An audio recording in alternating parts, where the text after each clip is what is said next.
ಪ್ರಶ್ನೆಗಳನ್ನ ಕೇಳಬಹುದು. ಯೂಟ್ಯೂಬ್ ನಲ್ಲಿರುವಂತಹ ಕೂಡ ನಿಮ್ಮ ಪ್ರಶ್ನೆಗಳನ್ನ ಚಾಟ್ ಬಾಕ್ಸ್ ಹಾಕಿ ನಮ್ಮ ವಾಲಂಟಿಯರ್ ಸ್ನೇಹಿತರು ನಿಮಗೆ ಹೆಲ್ಪ್. ಇವತ್ತಿನ ಸೆಷನ್ಗೆ ಇದ್ರೆ ಒಳ್ಳೇದು, ಇಲ್ಲ ನೆನ್ನೆದನ್ನ ಬೇಕಾದ್ರೂ ತಗೊಳ್ಳೋದು, ತೊಂದರೆ ಕೇಳಿ. ಯಾವ ಪ್ರಶ್ನೆ ನಿಮ್ಮ ಪರಿಚಯ ಮಾಡ್ಕೊಂಡು ಪ್ರಶ್ನೆಯನ್ನ ಸಣ್ಣದಾಗಿ ಕೇಳ್ಕೊಂಡು ಹೇಳಿ.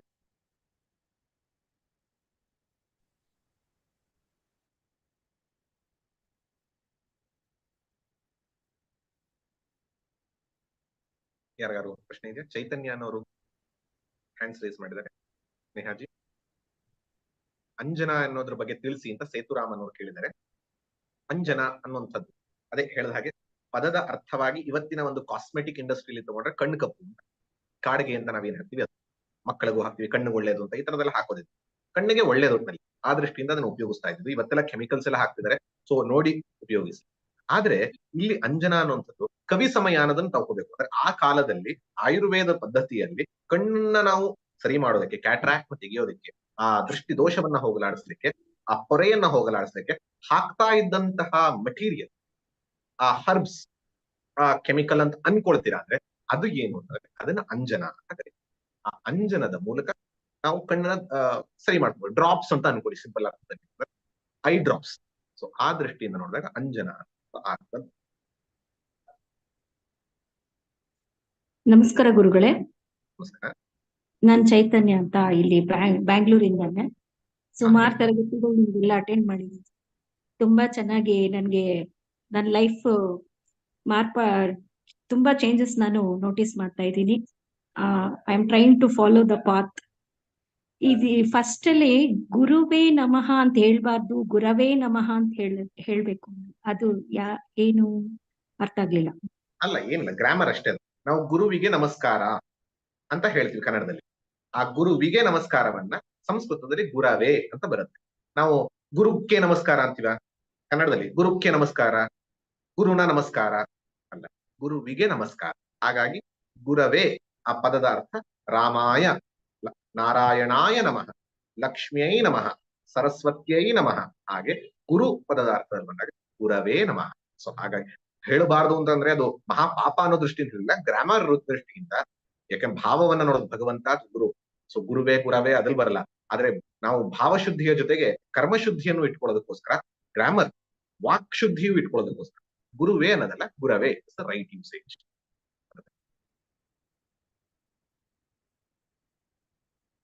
ನಮಸ್ತೆ ಸರ್. ನಮಸ್ಕಾರ.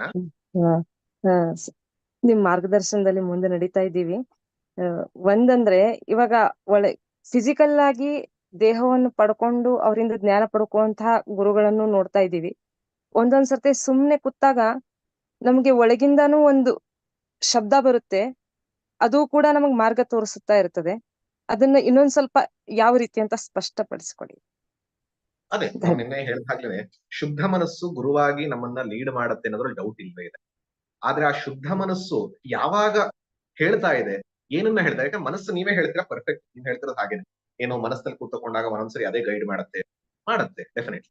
ಹಾಗೆ ಇನ್ನೊಂದ್ಸರಿ ನೀವೇ ನಿಮ್ಮ ಮನಸ್ಸನ್ನ ಪ್ರಶ್ನೆ ಮಾಡ್ಕೊಳ್ಳಿ. ಒಂದೊಂದ್ಸರಿ ತಪ್ಪು ವಿಷಯನೂ ಹೇಳುತ್ತೆ, ಒಂದೊಂದ್ಸರಿ ಅಧರ್ಮವನ್ನು ಮಾಡಿಸುತ್ತೆ. ಹಾಗಾದ್ರೆ ಮನಸ್ಸು ಡಿಪೆಂಡಬಲ್, ರಿಲಯಬಲ್ ಅಂದ್ರೆ ಅಲ್ಲ. ಶುದ್ಧ ಮನಸ್ಸು ರಿಲಯಬಲ್, ಆದ್ರೆ ನಮ್ಮ ಮನಸ್ಸು ಪೂರ್ಣ ಶುದ್ಧಿ ಆಗಿಲ್ಲ, ಅದ್ರ ಚಿತ್ತ ಶುದ್ಧಿ ಪೂರ್ಣತೆಯನ್ನು ಹೊಂದಿಲ್ಲ. ಹಾಗಾಗಿ ನಾವು ನಮ್ಮ ಮನಸ್ಸಿನ ಮೇಲೆ ಡಿಪೆಂಡ್ ಆಗುವಂಥದ್ದು, ಯಾರೂ ಇಲ್ಲದೆ ಇರುವಾಗ, ಇನ್ನೇನೂ ಅವಕಾಶ ಇಲ್ಲದಿರುವಾಗ ಮನಸ್ಸನ್ನ ಕೇಳುವಂಥದ್ದು, ಪ್ರಶ್ನೆ ಮಾಡುವಂಥದ್ದು ಎಲ್ಲ ಸಹಜ, ಮಾಡೋಣ. ಆದ್ರೆ ಇಲ್ಲಿ ನಮಗೆ ಬೇಕಾಗಿರುವಂತಹ ಮಾರ್ಗದರ್ಶನ ಯಾವುದ್ರ ಬಗ್ಗೆ ಅಂದ್ರೆ ಆತ್ಮತತ್ವದ ಬಗ್ಗೆ. ನನ್ನ ಮನಸ್ಸನ್ನ ಕೇಳಿದ್ರೆ, ನನ್ನ ಮನಸ್ಸಿಗೆ ಇದುವರೆಗೂ ಜ್ಞಾನ ಇದ್ದಿದ್ರೆ ಅಜ್ಞಾನ ಎಲ್ಲಿರ್ತಿತ್ತು? ನನ್ನ ಮನಸ್ಸನ್ನ ನಾನು ಯಾರು ಅಂತ ಕೇಳಿದ್ರೆ ಅದ್ ಏನ್ ಹೇಳುತ್ತೆ? ನಾನು ಪ್ರಮೋದ್ ಅಂತ ಹೇಳುತ್ತೆ. ಇನ್ನೇನ್ ಹೇಳಲಿಕ್ಕೆ ಸಾಧ್ಯ? ಅದು ಗೊತ್ತಿಲ್ಲ ಪಾಪ. ಅದಕ್ಕೇನು ಅದ್ರ ತಪ್ಪಲ್ಲ, ಅದಕ್ಕೆ ಇನ್ಸ್ಟ್ರಕ್ಟ್ ಮಾಡೋರು ಏನೂ ಇಲ್ಲ.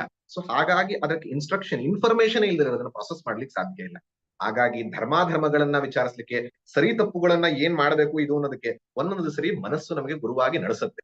ಆದ್ರೆ ವೇದಾಂತದ ವಿಚಾರದಲ್ಲಿ ಬಂದಾಗ, ಆತ್ಮ ವಿಚಾರ, ಬ್ರಹ್ಮ ವಿಚಾರ, ತತ್ವದ ವಿಚಾರ ಬಂದಾಗ ಮನಸ್ಸು ನಮ್ಮನ್ನ ಗೈಡ್ ಮಾಡಕ್ ಆಗಲ್ಲ. ಯಾಕೆ ಅಂತಂದ್ರೆ ಮನಸ್ಸು ಅಜ್ಞಾನದಿಂದ ಇದೆ. ಅಜ್ಞಾನದಿಂದ ಇರುವಂತದ್ದು ಜ್ಞಾನವನ್ನ ಹೇಳಕ್ಕಾಗಲ್ಲ. ಜ್ಞಾನವನ್ನ ತಿಳಿದಂಥವರೇ ಜ್ಞಾನವನ್ನ ಹೇಳಲಿಕ್ಕೆ. ಹಾಗಾಗಿ ಸಾಧಾರಣ ಜೀವನದಲ್ಲಿ ಉಪಯೋಗಿಸ್ಕೊಳ್ಳಿ, ಆದ್ರೆ ವೇದಾಂತದ ವಿಚಾರದಲ್ಲಿ, ಆತ್ಮ ವಿಚಾರದಲ್ಲಿ living Guru is always the ideal. ನಮಸ್ತೆ ಪ್ರಮೋದ್ ಜಿ. ಯೂಟ್ಯೂಬ್ ನಲ್ಲಿ ಒಂದು ಪ್ರಶ್ನೆ ಇದೆ. ಛಾಯಾ ರಾವ್ ಅನ್ನುವಂಥವ್ರು ಪ್ರಶ್ನೆಯನ್ನ ಕೇಳಿದ್ದಾರೆ. How will we know that we are moving from imperfection to perfection? So how will we know that we are moving from imperfection to perfection ಅಂದ್ರೆ ನಮ್ಮಲ್ಲಿ ಇರುವಂತಹ ದೌರ್ಬಲ್ಯಗಳು, ನಮ್ಮಲ್ಲಿ ಇರುವಂತಹ ದೋಷಗಳು ಕಡಿಮೆ ಆಗ್ತಾ ನಾವು ಮುಂದೆ ಹೊರಿತಾ ಇದೀವಿ ಅನ್ನೋದು ಹೇಗೆ ಗೊತ್ತಾಗ್ತದೆ? ಹಲವಾರು ಸೈನ್ಸ್ಗಳಿದೆ, ಹಲವಾರು ವಿಷಯಗಳಿದೆ. ಪ್ಯಾರಾಮೀಟರ್ಸ್ ತಗೊಳ್ತಾ ಹೋದ್ರೆ ಲಿಸ್ಟ್ ಹಾಕ್ಬೋದು. ನೀವು ನಿಮ್ಮನ್ನು ನೋಡ್ಕೊಳ್ಬೇಕು. ನಾನು ಕೆಲವು ಪ್ಯಾರಾಮೀಟರ್ಸ್ ಗಳನ್ನ ಹೇಳ್ತೀನಿ. ನಿಮ್ಮ ಮನಸ್ಸು ವಿಶಾಲವಾಗ್ತಿದೆಯೋ ಸಂಕುಚಿತವಾಗ್ತಿದೆಯೋ ನೀವು ನೋಡಿ. ನಿಮ್ಮ ಮನಸ್ಸು ಸಾಫ್ಟ್ ಆಗ್ತಾ ಇದೆಯೋ ಹಾರ್ಡ್ ಆಗ್ತಾ ಇದೆಯೋ ನೋಡಿ. ನಿಮ್ಮ ಮನಸ್ಸಿನಲ್ಲಿ ಆಂಗ್ಸೈಟಿ ಇಶ್ಯೂಸ್ ಗಳಿರಬಹುದು, ಭಯ, ಕ್ರೋಧ, ಕಾಮ, ಕ್ರೋಧ, ಲೋಭ, ಮೋಹ, ಮದಮಾತ್ಸರ್ಯಗಳು ಜಾಸ್ತಿ ಆಗ್ತಾ ಇದೆಯೋ ಕಮ್ಮಿ ಆಗ್ತಾ ಇದೆಯೋ. ಈ ರೀತಿಯ ಮಾನಸಿಕ ವಿಚಾರಗಳಲ್ಲಿ ಯಾವ್ದು ರೀತಿ ಆಗ್ತಾ ಇದೆ? ನಾನು ಸ್ವಾರ್ಥಿ ಆಗ್ತಾ ಇದ್ದೀನ, ನಿಸ್ವಾರ್ಥಿ ಆಗ್ತಾ ಇದ್ದೀನಿ? ಈ ರೀತಿಯಲ್ಲಿ ನೀವು ಕೃಷ್ಣನ ಭಗವದ್ಗೀತೆಯಲ್ಲಿ ಯಾವ ವ್ಯಾಲ್ಯೂಸ್ ತಗೊಳ್ಳಿ. ಸಿಂಪಲ್ ಅಂದ್ರೆ ನಿಮಗೆ ಯಾವ ವ್ಯಾಲ್ಯೂ ಇಷ್ಟನೋ ಆ ವ್ಯಾಲ್ಯೂ ತಗೊಳ್ಳಿ. ಸತ್ಯ, ನಾನು ಹೆಚ್ಚು ಸತ್ಯ ಹೇಳ್ತಾ ಇದ್ದೀನೋ ಸುಳ್ಳು ಹೇಳ್ತಾ ಇದ್ದೀನೋ ಮುಂಚೆಗಿಂತ. ಅಹಿಂಸೆ, ನಾನು ಜಾಸ್ತಿ ಹಿಂಸೆ ಮಾಡ್ತಿದ್ದೀನೋ ಅಹಿಂಸೆ ಮಾಡ್ತೀನಿ. ನೀವು ಯಾವ ಸದ್ಗುಣಗಳನ್ನ ಇಟ್ಕೊಂಡ್ರು ಸದ್ಗುಣದಲ್ಲಿ ನೀವು ಮುಂದಕ್ಕೆ ಹೋಗ್ತಾ ಇರ್ತೀರ. ಮೊದಲನೇ ಇದು ಇಂಪರ್ಫೆಕ್ಟ್ ಇಂದ ಪರ್ಫೆಕ್ಟ್ ಹೋಗ್ತಾರೆ. At emotional level, knowledge level ಅಲ್ಲಿ ಅಂತಂದಾಗ ನಿಮಗೆ ಸತ್ಯದ ಬಗ್ಗೆ ಇರುವಂತಹ ಕ್ಲಾರಿಟಿ ಗೊತ್ತಾಗ್ತಾ ಇದೆ, ಸ್ವಲ್ಪ ಗೊತ್ತಾಗ್ತಾ ಇದೆ, ಇದು ಗೊತ್ತಾಗ್ತದೆ. ಪಜಲ್ ತರ ಅಲ್ಲೊಂದು ಇಲ್ಲೊಂದು ಗೊತ್ತಾಗ್ತಾ ಇದೆ, ಮೂವ್ ಆಗ್ತಾ ಇದೆ. ಒಂದು ಸ್ವಲ್ಪ ಬಂತು, ಇದು ಯಾಕೋ ಅರ್ಥ ಆಗ್ತಾ ಇಲ್ಲ ಅಂತ ಸ್ವಲ್ಪ ಡೌಟ್ಗಳು, ಕ್ಲಾರಿಟಿ ಆಗ್ತಾ ಹೋಗುತ್ತೆ. ಅದು ಅಟ್ ದ ಇಂಟೆಲೆಕ್ಚುಯಲ್. ಸೊ ಹಾಗಾಗಿ ಇಮೋಷನಲ್ ಲೆವೆಲ್ ಅಲ್ಲಿ ಇಂಪರ್ಫೆಕ್ಷನ್ ಇಂದ ಪರ್ಫೆಕ್ಷನ್ಗೆ, ಇಂಟೆಲೆಕ್ಚುಯಲ್ ಲೆವೆಲ್ ಅಲ್ಲಿ ಇಗ್ನರೆನ್ಸ್ ಇಂದ ನಾಲೆಜ್ ಹೋಗುವಾಗ ಸಂದೇಹಗಳು, ಸಂಶಯಗಳು, ಪ್ರಶ್ನೆಗಳು ಇದೆಲ್ಲ ಕಡಿಮೆ ಆಗ್ತಾ ಹೋಗುತ್ತೆ. ಮನಸ್ಸು ಶಾಂತವಾಗ್ತಾ ಹೋಗುತ್ತೆ. ನಾವು ಪಡಿಬೇಕು ಅಂತಿರುವಂತಹ ಮೋಕ್ಷ ಪದ ಆತ್ಯಂತಿಕ ದುಃಖ ನಿವೃತ್ತಿ, ಪರಮಾನಂದ ಪ್ರಾಪ್ತಿ ಅಂದ್ರೆ ಅಲ್ಟಿಮೇಟ್ ಪೀಸ್ ಅಂಡ್ ಹ್ಯಾಪಿನೆಸ್ ಅಂದಾಗ ಅಲ್ಟಿಮೇಟ್ ಇಲ್ಲ ಅಂದ್ರೂ ಕೂಡ ಆ ಮಾರ್ಗದಲ್ಲಿ ಇದೆಯಾ, ಮುಂಚೆಗಿಂತ ಹೆಚ್ಚು ಶಾಂತವಾಗಿದೆಯಾ, ಮುಂಚೆಗಿಂತ ಹೆಚ್ಚು ಆನಂದ ಭರಿತವಾಗಿದೆ, ಮುಂಚೆಗಿಂತ ಹೆಚ್ಚು ಉತ್ಸಾಹ, ಎಂಥೂಸಿಯಾಸಮ್ ಇದೆಯಾ ಲೈಫಲ್ಲಿ, ಇದನ್ನ ನೋಡಿ ಆಗ ಗೊತ್ತಾಗುತ್ತೆ. ಸೊ ನೀವು ಎನಿ ಪ್ಯಾರಾಮೀಟರ್ ತಗೊಳ್ಬಹುದು, ಮಾನಸಿಕವಾಗಿ, ಬೌದ್ಧಿಕವಾಗಿ. ಅದೆಲ್ಲೂ ದೈಹಿಕವಾಗಿ ತಗೊಳ್ಬೇಡಿ, ಯಾಕಂದ್ರೆ ದೈಹಿಕವಾಗಿ ನಮ್ಗೆ ಆರೋಗ್ಯ ಕೆಟ್ಟ ಹೋಗ್ಬಹುದು, ಇನ್ನೇನೋ ಆಗ್ಬಹುದು. ದೈಹಿಕವಾಗಲ್ಲ, ಮಾನಸಿಕವಾಗಿ, ಬೌದ್ಧಿಕವಾಗಿ ನೀವು ಯಾವುದನ್ನೇ ತಗೊಂಡ್ರು ಕೂಡ ಪ್ಯಾರಾಮೀಟರ್ಸ್ಗಳು, ಒಳ್ಳೊಳ್ಳೆ ಪ್ಯಾರಾಮೀಟರ್ಗಳಲ್ಲಿ ಅದರಲ್ಲಿ ಸ್ಕೇಲ್ ಆಫ್ 0 to 10 ಮಾಡ್ಕೊಳ್ಳಿ. ನಾನು ಎಲ್ಲಿದ್ದೆ ಅನ್ನೋದನ್ನ ಹಿಂದೆ, 1 ವರ್ಷದ ಹಿಂದೆ ಎಲ್ಲಿದ್ದೆ, ಇವಾಗ ಎಲ್ಲಿದ್ದೀನಿ, ಅಥವಾ ಗೊತ್ತಿಲ್ಲ ಇವತ್ತು ಎಲ್ಲಿದ್ದೀನಿ ಅಂತ ನೀವು ಮಾರ್ಕ್ ಮಾಡ್ಕೊಳ್ಳಿ. ಇನ್ನೊಂದು ತಿಂಗಳು ಬಿಟ್ಟು ನೋಡಿ, ಕಡಿಮೆ ಆಗಿದೆಯಾ ಜಾಸ್ತಿ ಆಗಿದೆಯಾ. So you will get to are we moving in the right direction. Pramodji, chat box ಅಲ್ಲಿ ಒಂದು ಪ್ರಶ್ನೆ ಇದೆ. ಸೇತುರಾಮ್ ಅನ್ನುವಂಥವ್ರು ಕೇಳಿದ್ದಾರೆ, ವೇದಾಂತದ ಹಿನ್ನೆಲೆ ಅಂತಂದ್ರೆ ಏನು ಅನ್ನುವಂಥದ್ದನ್ನ ಕೇಳಿದ್ದಾರೆ. ವೇದಾಂತದ ಹಿನ್ನೆಲೆ ಅಂದ್ರೆ, ವೇದಾಂತ ಅಂತಂದಾಗ ವೇದ ಅನ್ನೋದು ಜ್ಞಾನದ ರಾಶಿ. ಅದರ ಅಂತ ಅಂತಂದಾಗ ಎಂಡ್ ಅಂತ ಅಲ್ಲ, ಅಲ್ಲಿ ಓಷನ್ ಲುಕ್ದಲ್ಲೆಲ್ಲ ಸಿದ್ಧಾಂತ ಭಾಗ. ಅಂದ್ರೆ ವೇದ ಏನನ್ನ ಹೇಳಕ್ ಹೊರಡ್ತಾ ಇದೆಯೋ ಅದು ವೇದಾಂತ. ಅಂದ್ರೆ ಉಪನಿಷತ್, ವೇದಾಂತೋ ನಾಮ ಉಪನಿಷತ್ ಪ್ರಮಾಣ. ಉಪನಿಷತ್ತುಗಳು ಹಿನ್ನೆಲೆ ಅಂತ ಅಂದಾಗ ಉಪನಿಷತ್ ದೃಷ್ಟಿ, ಶಾಸ್ತ್ರ ದೃಷ್ಟಿ ಅನ್ನುವಂಥದ್ದು. ಉದಾಹರಣೆಗೆ ಹೆಂಗೆ ಅಂದ್ರೆ, ಈಗ ನೀವು ನೋಡಿ, ನನ್ನ ಕೈ ಕ್ಲೀನ್ ಇದೆಯಾ ಅಂತಂದ್ರೆ ಏನಂತೀರ? ಸರ್ ಕ್ಲೀನ್ ಇದೆ ಅಂತ. ಅದೇ ನೀವು ಒಂದ್ ಸ್ವಲ್ಪ ಮೈಕ್ರೋಸ್ಕೋಪ್ ಹಾಕೊಂಡು ನೋಡಿ, ಅಯ್ಯೋ ಏನ್ ಸರ್ ಹೆಂಗಿದೆ ನಿಮ್ ಕೈ, ಹೇಗೆ? ಮೈಕ್ರೋಸ್ಕೋಪ್ ದೃಷ್ಟಿಯಿಂದ ನಿಮ್ಗೆ ಗೊತ್ತಾಯ್ತು. ನಿಮ್ಮ ಭೌತಿಕ ದೃಷ್ಟಿ ನಿಮಗೆ ತೋರಿಸ್ಲಿಲ್ಲ, ಆದ್ರೆ ಅದಕ್ಕೆ ಒಂದು ಉಪಕರಣವನ್ನು ಉಪಯೋಗಿಸಿ ಆ ಉಪಕರಣದ ಮೂಲಕ ನೋಡಿದಾಗ ಅಲ್ಲಿರುವಂತಹ ವಿಷಯ ಗೊತ್ತಾಯ್ತು. ಕಣ್ಣಿಗೆ ಕಾಣದಂತಹ ವಿಷಯವನ್ನ ನೋಡೋದಕ್ಕೆ ಮೈಕ್ರೋಸ್ಕೋಪ್, ಟೆಲಿಸ್ಕೋಪ್ ಇಂತಹದ್ದನ್ನು ಉಪಯೋಗಿಸಿ. ಇಲ್ಲಿ ವೇದಾಂತದ ಹಿನ್ನೆಲೆಯಿಂದಾಗ ವೇದಾಂತ ದೃಷ್ಟಿ, ಶಾಸ್ತ್ರ ದೃಷ್ಟಿ ಅಂತ ಅಂದಾಗ ನನಗಿಲ್ಲಿ ಕಾಣಿಸ್ತಾ ಇರೋದೇನು? ಇದು ಪೆನ್ನು, ಇದು ಲೋಟ, ಇದು ಒಬ್ಬ ಮನುಷ್ಯ, ಅಲ್ಲಿ ಕಾಣಿಸ್ತಿರೋದೊಂದು ಪ್ರಾಣಿ, ಇದೊಂದು ಮರ. ಇದು ಭೌತಿಕವಾಗಿ ಕಾಣಿಸ್ತಾ ಇದೆ. ಯಾವಾಗ ನಾನು ವೇದಾಂತ ದೃಷ್ಟಿಯನ್ನು ಉಪಯೋಗಿಸ್ತೀನೋ, ಹೇಗೆ ಆ ಇನ್ಸ್ಟ್ರೂಮೆಂಟ್ ಸರಿ ಹೇಳ್ತೋ ಹಾಗೆ ಇಲ್ಲಿ ವೇದಾಂತ ಅನ್ನುವಂತಹ ಮೀನ್ಸ್ ಆಫ್ ಇನ್ಸ್ಟ್ರೂಮೆಂಟ್, ಪ್ರಮಾಣ. ಯಾಕಂದ್ರೆ ಪ್ರಮಾಣ ವಿಚಾರದ ಬಗ್ಗೆ 10 ದಿನ ಕ್ಲಾಸ್ ನಡೆದಿದೆ, ಅದನ್ನ ದಯವಿಟ್ಟು ಹೋಗಿ ಕೋರ್ಸ್ ನ ನೋಡಿ. ಆ ಪ್ರಮಾಣವನ್ನು ಉಪಯೋಗಿಸಿದಾಗ, ಗುರು ಆ ಪ್ರಮಾಣವನ್ನ ನನ್ನಲ್ಲಿ ಆಪರೇಟ್ ಮಾಡಿದಾಗ, ನನ್ನ ಮನಸ್ಸು ಅದನ್ನ ಅಕ್ಸೆಪ್ಟ್ ಮಾಡಿಕೊಂಡಾಗ, ಆ ಕ್ಷಣದಲ್ಲಿ, ಇನ್ಯಾವಾಗ್ಲೂ ಅಲ್ಲ, ಆ ಕ್ಷಣದಲ್ಲಿ ದೃಷ್ಟಿ ಗೊತ್ತಾಗತ್ತೆ. ಹೇಗೆ ಕಣ್ಣಿನಲ್ಲಿ ಕಾಣಿಸ್ತಿರೋ ಕಣ್ಣು ಕಾಣಿಸುತ್ತೆ, ಕಣ್ಣಿಗೆ ಕಾಣಿಸ್ತಾ ಇದ್ದಂತಹ ಜಗತ್ತು ಭಗವಂತನೇ ಅಂತ ಗೊತ್ತಾಗುತ್ತೆ. ಸೊ ಅದನ್ನ ವೇದಾಂತದ ಹಿನ್ನೆಲೆ, ವೇದಾಂತದ ದೃಷ್ಟಿ, ಶಾಸ್ತ್ರ ದೃಷ್ಟಿ, ಉಪನಿಷತ್ ದೃಷ್ಟಿ, ಗುರುದೃಷ್ಟಿ, ದಿವ್ಯ ದೃಷ್ಟಿ, ಜ್ಞಾನ ದೃಷ್ಟಿ, ಯಾವ ಅರ್ಥದಲ್ಲಿ ಬೇಕಾದ್ರೂ ತಗೊಳ್ಳೋದು. ಹಾಗಾಗಿ ಪ್ರಮಾಣ ದೃಷ್ಟಿಯನ್ನ ಉಪಯೋಗಿಸೋದು.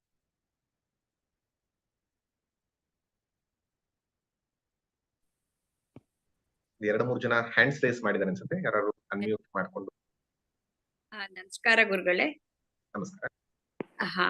ಈಗ ನಾವು ಸಾಧಾರಣಕ್ಕೆ ಏನು ಅಂತಂದ್ರೆ ಶಂಕರಾಚಾರ್ಯ ಶ್ಲೋಕಗಳನ್ನೇ ಎಲ್ಲ ಫಾಲೋ ಮಾಡಿಕೊಂಡು ಅವ್ರದ್ದು ಇದನ್ನೇ ಮಾಡ್ತಾ ಇದ್ದೀವಿ. ಏನು ಆರಾಧನೆ ಮಾಡ್ತೀವಿ, ಏನ್ ಮಾಡ್ತೀವಿ ಅದರಲ್ಲಿ ನಾವು ಗುರುವಾರ ಅಂತಂದ್ರೆ ನಮ್ದು ಈಗ ದಕ್ಷಿಣಾಮೂರ್ತಿ ಸ್ತೋತ್ರ, ಅವ್ರದ್ದು ವರ್ಣಮಾಲಾ ಸ್ತೋತ್ರ, ಅಷ್ಟಕ, ಅದು ಇದು ಅಂತ ಮಾಡ್ತೀವಿ.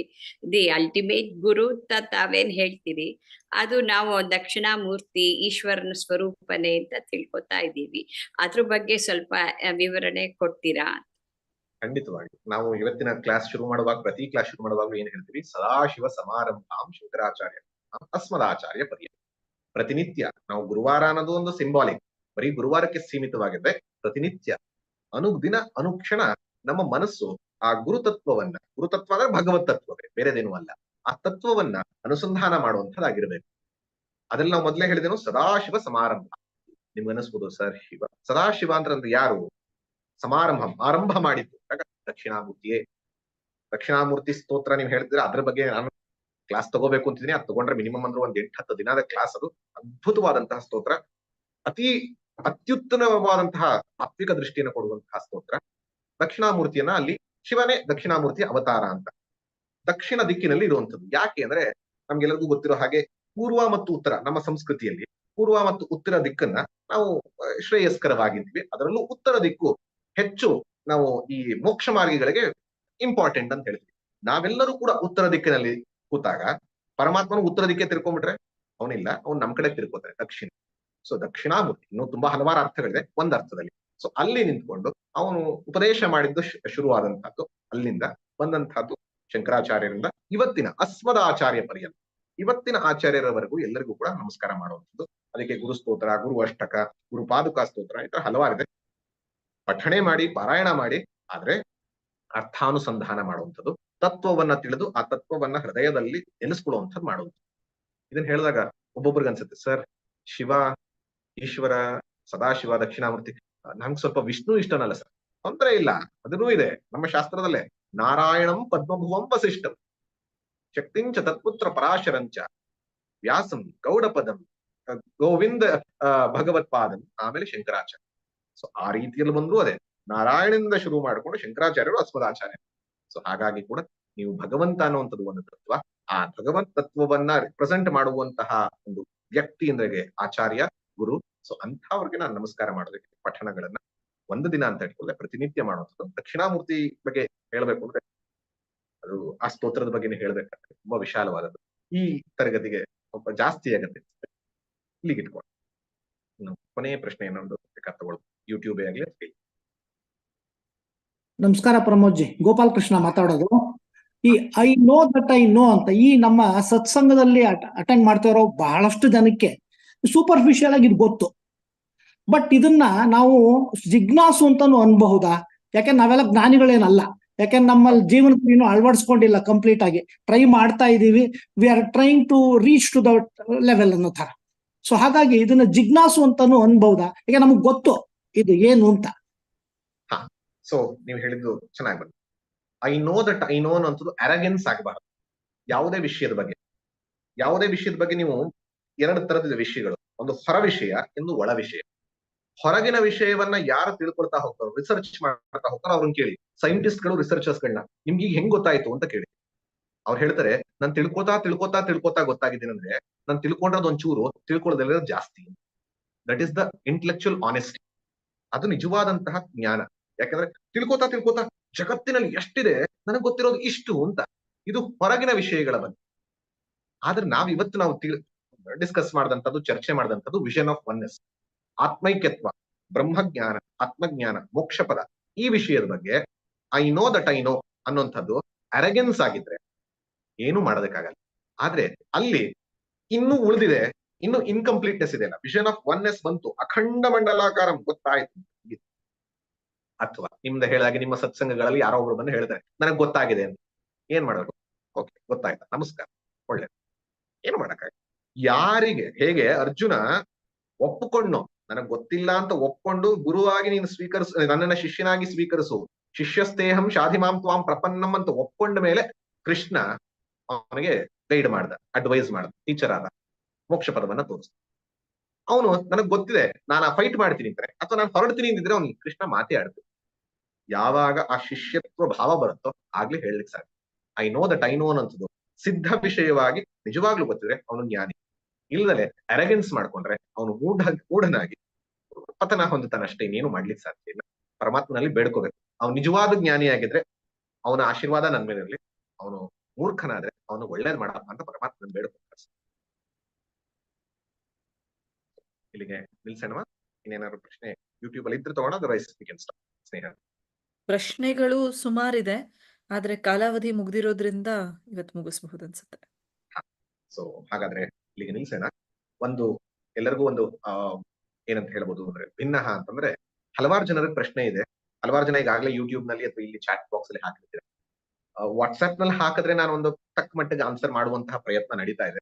ಆದ್ರೆ ನೀವು ಯೂಟ್ಯೂಬ್ ಕಮೆಂಟ್ ಸೆಕ್ಷನ್ ಅಲ್ಲೇ ಪ್ರಶ್ನೆಯನ್ನ ಹಾಕಿದ್ರೆ ಆ ಪ್ರಶ್ನೆ ನಿಮಗ್ ಮಾತ್ರ ಅಲ್ಲ, ಈ ಕ್ಲಾಸ್ ಅಟೆಂಡ್ ಮಾಡೋರ್ಗಷ್ಟೇ ಮಾತ್ರ ಅಲ್ಲ, ಮುಂದೆ ಯಾರು ನೋಡಿದ್ರು ಕೂಡ ಆ ಪ್ರಶ್ನೆ ಅವ್ರಿಗೂ ಆ ಪ್ರಶ್ನೆ ಬಂದಿರಬಹುದು, ಆ ಪ್ರಶ್ನೆಗೆ ಉತ್ತರ ಅಲ್ಲೂ ಸಿಕ್ಕಬಹುದು. ಹಾಗಾಗಿ ನಿಮ್ಮ ಪ್ರಶ್ನೆಯನ್ನ ವಾಟ್ಸ್ಆಪ್ ಗ್ರೂಪ್ ಅಲ್ಲಿ ಹಾಕಿ, ಹಾಗೆ ಮನನ ಮಾಡುವಾಗ, ಚಿಂತನೆ ಮಾಡುವಾಗ ಏನೇ ಇದ್ರು ಯೂಟ್ಯೂಬ್ ನಲ್ಲೂ ಕೂಡ ಕಮೆಂಟ್ ಸೆಕ್ಷನ್ ಅಲ್ಲಿ ನಿಮ್ಮ ಪ್ರಶ್ನೆಯನ್ನ ಈಗ ಲೈವ್ ನಲ್ಲಿ ಹಾಕೋದಲ್ಲ, ಲೈವ್ ಆದ್ಮೇಲೆ, ಯಾಕಂದ್ರೆ ಆಮೇಲೆ ಕಾಣುವಂಥದ್ದು, ಆಮೇಲೆ ಹಾಕಿದ್ರೆ ಎಲ್ಲರಿಗೂ ಕೂಡ ಉಪಯೋಗ ಆಗುತ್ತೆ. ಸೊ ನಿಮ್ಮ ಪ್ರಶ್ನೆಗಳನ್ನ ಹಾಕಿ, ಲೈಕ್ ಮಾಡಿ, ವಿಡಿಯೋನ ಶೇರ್ ಮಾಡಿ. ಈ ರೀತಿಯಲ್ಲಿ ಈ ಗುರು ತತ್ವವನ್ನ ಅರ್ಥ ಮಾಡಿಕೊಳ್ಳುವಂತಹ 2ನೇ ದಿನ ಕಂಪ್ಲೀಟ್ ಆಗಿದೆ. 2 ದಿನ ಆಗಿ 2 ಶ್ಲೋಕಗಳು ಮುಗಿದಿದೆ.